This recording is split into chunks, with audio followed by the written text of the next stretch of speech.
कि बिहार को सत्ता से सवाल करना भारी पड़ा, यहाँ तक कि अपने जीवन से भी हाथ धोना पड़ा। जब हम इस भाई साहब के कार्य को, पुरुषार्थ को, साहस को, धैर्य को देखते हैं ना, हमें उस समय की याद आती है जब भारत के सच्चे वीर सपूत गोरा अंग्रेजों को भारत से बाहर खदेड़ने और उनके सिस्टम को हटाने के लिए खड़े हुए।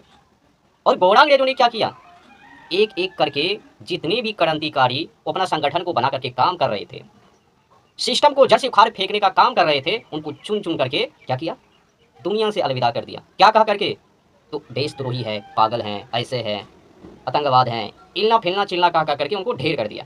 किसी को बम बारूद से, किसी को कत्ते से, तो किसी को फांसी पर लटका करके। आज भी अगर देखा जाए जो भरत भूषण तिवारी के साथ हुआ, इनके साथ जो हुआ सेम टू सेम जो 7,32,780 क्रांतिकारी के साथ हुआ, same to same Bharat Bhushan Tiwari के साथ भी हुआ। इनको भी माइंड डिस्टर्ब के नाम पर, पागल के नाम पर, इनकाउंटर के नाम पर हत्या कर दिया। अब आप लोगों से प्रश्न है, क्या समाज के लिए आवाज़ उठाना, गरीबों का मसीहा बनना और सिस्टम से सवाल पूछना क्या अन्याय है? और जो इनकाउंटर किया है तो वो सही तरीका है? ये जो भाई साहब हैं ये निर्दोष हैं। इनने जो रिवॉल्वर खरीदा वो भी विवश होकर के डराने के लिए, जिस तरह से उस समय में क्रांतिकारी गोरा अंग्रेजों को डराने के लिए, धमकाने के लिए, अपने मांग को पूरा करवाने के लिए, गरीबों को उचित न्याय दिलवाने के लिए बम बारूद पटाखा को फोड़ा करता था, उसी तरह से इनने भी काम किया। लेकिन समझ नहीं पाए ये लोग। अगर चाहता, जिस तरह से मैं वीडियो में देख रहा हूँ, ये भाई साहब खुद ही वीडियो बना करके लोगों को समझाया कि मैं किसी को जवाब करने के लिए नहीं, बस बताने के लिए सब काम कर रहा हूँ। ये भाई साहब अपने जीवन में जो काम किया, जितने की अधिक प्रशंसा किया जाए उतनी कम ही है। इनका रूप, इनका कार्य, विचार, पुरुषार्थ सेम टू सेम अमर शहीद क्रांतिकारी चंद्रशेखर आज़ाद जी के जैसा, वो भी रिवॉल्वर से शहीद और ये भी गन से ही शहीद। इनको जानबूझ करके, आपको पता है बिहार के सम्राट चौधरी इनके बारे में जिक्र भी किया कि माइंड से डिस्टर्ब हैं, पागल हैं। अभी तक पुलिस उनको पकड़ नहीं पाया। क्यों जी? बालू माफिया को क्यों नहीं पकड़ रहे हो? शराब माफिया को क्यों नहीं पकड़ रहे हो? गैंगस्टर को क्यों नहीं पकड़ रहे हो? रेप करने वाले व्यक्ति को क्यों नहीं पकड़ रहे हो? अभी फिलहाल में ही बेगूसराय जिला के बगल के आसपास के, पड़ोसी के आसपास के एक महिला, उनके साथ ना जाने कितने पुरुष गैंग रेप किया और उनके यौन में ना जाने क्या क्या मिला, तो उनको क्यों नहीं ढेर किया? उनको तो बाहर से ही बेल दे दिया गया। बिहार के अंदर ना जाने कितने गुंडे लोग हैं, माफिया लोग हैं, बालू माफिया लोग हैं, ब्लैक मनी धंधे कर रहे हैं, उनको तो ढेर करने के लिए आपके पुलिस के पास बल नहीं है, आपके पास दिमाग नहीं है। लेकिन एक निर्दोष जो गरीबों का मसीहा बनकर के गरीब के लिए आवाज उठा रहे हैं, कितने गरीब लोग भरत तिवारी जी के कार्य से लाभ उठाए, खुश रहे। जब आपसे सवाल किया, जब आपके वादा से सवाल किया, जो आपने कहा, नेता जो भी आपके वो सब लोग हैं, जो भी वादा किया समाज के लोगों से उसको पूरा नहीं किया, उससे जब सवाल किया, जब वहाँ पर सिस्टम को खड़ा किया, तो आपने क्या किया? उनको पागल घोषित करके इनकाउंटर के नाम पर जवाह करवा दिया।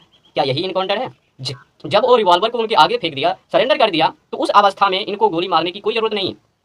और पागल अगर पागल था भरत तिवारी जी, तो फिर अंतिम इच्छा क्यों मांग कर रहे हैं? और धैर्यपूर्वक, पुरुषार्थ के अंतर्गत धैर्य के साथ वो अपने मांगे कैसे कर रहे हैं? और समस्त देशवासी के लिए क्यों मांग कर रहे हैं? वो भी धैर्यपूर्वक, वो भी अहिंसापूर्वक, शांति दूत बन के। कोई पागल व्यक्ति ऐसा मांग कर सकता है? उनका वीडियो देख लीजिए, वीडियो में सब दिखा रहे हैं क्या क्या मांग कर रहे हैं। वो भी उनके पीछे का भी कार्य देख लीजिए, किस तरह से समाज के लिए काम कर रहे हो। वो अपने खुद के लिए कुछ भी नहीं कर रहे हैं, घर परिवार के लिए कुछ भी नहीं कर रहे हैं।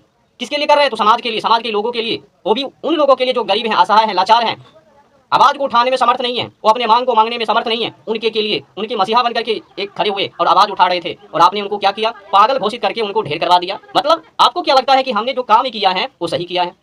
पहला नंबर तो अगर देखा जाए, जिस तरह से वीडियो में हम देख रहे हैं, और भरत तिवारी जी वो अपना वीडियो में दिखा रहे हैं, बातें कर रहे हैं, मांग भी कर रहे हैं, और दोनों तरफ से वो बातचीत उस वीडियो में, और उनका जो इच्छा, कोई भी व्यक्ति सुनवे तो नाराज हो जावे और सिस्टम को पसंद ना करे। कोई भी व्यक्ति बड़े से बड़े कठोर और उनकी चतुरताकारी क्यों ना हो, तो पर भी जिस तरह से भरत तिवारी जी मांग कर रहे हैं, कोई भी कठोर से कठोर व्यक्ति भी पिघल जावे। किस तरह से समाज के लिए वो अपनी आवाज़ उठाए, मांग किया, और कह रहे हैं कि जो नेता हैं, विधायक हैं, जो भी हैं, वो जो वादा करते हैं लोगों के साथ, उनको पूरा करो। हाँ, वो जो रिवॉल्वर देख रहे हो लहराने, वो लहराने के लिए, वो तो छोड़िए बात, वो केवल बताने के लिए वैसा काम कर रहे हैं। बताइए, वो जब से खरीदे कितने लोगों को उसने ढेर किया? एक भी लोगों को ढेर नहीं किया। वो आत्मरक्षा के लिए रखे थे, वो भी उनको बताने के लिए। अगर क्रांतिकारी की इतिहास पढ़ा जाए तो उनको आप लोग क्या कहोगे? बताओ ना। 7,32,780 क्रांतिकारी जो हैं, उनके पास भी ये सब हैं, क्या उनको भी पागल कहोगे? जब सिस्टम गड़बड़ चलवे, जब सिस्टम गरीबों को उचित न्याय ना देवे, तो क्या करोगे बताओ? जब आप ही घर परिवार के साथ कोई गलत काम करवे तो आप क्या करोगे बताओ? पहले जिस व्यक्ति ने अपने SOS का जिंदगी त्याग किया और पुरुषार्थ जीवन बनाया, यहाँ तक कि उसने शादी ना करने का भी संकल्प लिया और देश सेवा करने का संकल्प लिया और जीवन को देश के लिए समर्पित कर दिया, उनके बारे में उल्टा पुल्टा बक रहे हो। हाँ, मतलब सत्ता से सवाल करना वो पागल है। अगर सत्ता से सवाल करना गरीबों का मसीहा बनना पागलपन है तो वही ठीक है, पागलपन बन के ही रहना चाहिए। लेकिन आपने जो दुस्साहस किया और पुलिस के द्वारा गड़बड़ करवाए, अच्छा ये बताओ तो सस्पेंड क्यों किया? अगर उनमें गलती नहीं तो 5-6 को सस्पेंड क्यों कर दिया, रिटायर क्यों कर दिया, वर्दी को क्यों उतरवा दिया? वर्दी को नहीं उतरवाना चाहिए, उतरवा दिया। इसका मतलब है कि आपने गलत तरीका से भरत तिवारी जी को हत्या किया एनकाउंटर के नाम पर, जो कि वैसा नहीं करना चाहिए। अगर उचित न्याय के अनुसार मांग किया जाए तो जितने भी लोग अपराधी हैं उस कृत्य में शामिल हैं उनको भी फांसी फांदे पर लटका देना चाहिए। वर्दी उतरवा देने से ये उचित न्याय नहीं है, अन्याय है। एक निर्दोष को दुनिया से अलविदा कर दिया गया। ऐसे तो हमारे भाई भरत भूषण तिवारी जी शहीद का दर्जा ले चुके हैं, उनका तो स्मारक बन के ही रहबे, लोग तो बनवा के ही रहबे, और उनके विचार को अब तो छपना तय है। और ना जाने उनके विचार पर कितने लोग अब चलवे और काम करवे और सिस्टम से सवाल पूछवे करवे और करवावे। लेकिन दुख की बात यह है, गोरा अंग्रेज कब के चले गए हैं, लेकिन उनके विचार अब तक एक पुलिस प्रशासन में और सरकार में क्यों है? प्रश्न ये है। आज भी आईपीसी, जिसका नाम बदल करके बीएनएस रख के, अधिकतर कानून नियम व्यवस्था, ये जो पुलिस है, पुलिस एक्ट, ये भी 1861 का है और इसका कारनामा आज भी उसी के अनुसार है। लोग तो कहता है कि पुलिस प्रशासन हम लोगों के रखवाले हैं, हम लोगों के नहीं, अमीर लोगों के रखवाले हैं, सरकार के रखवाले हैं।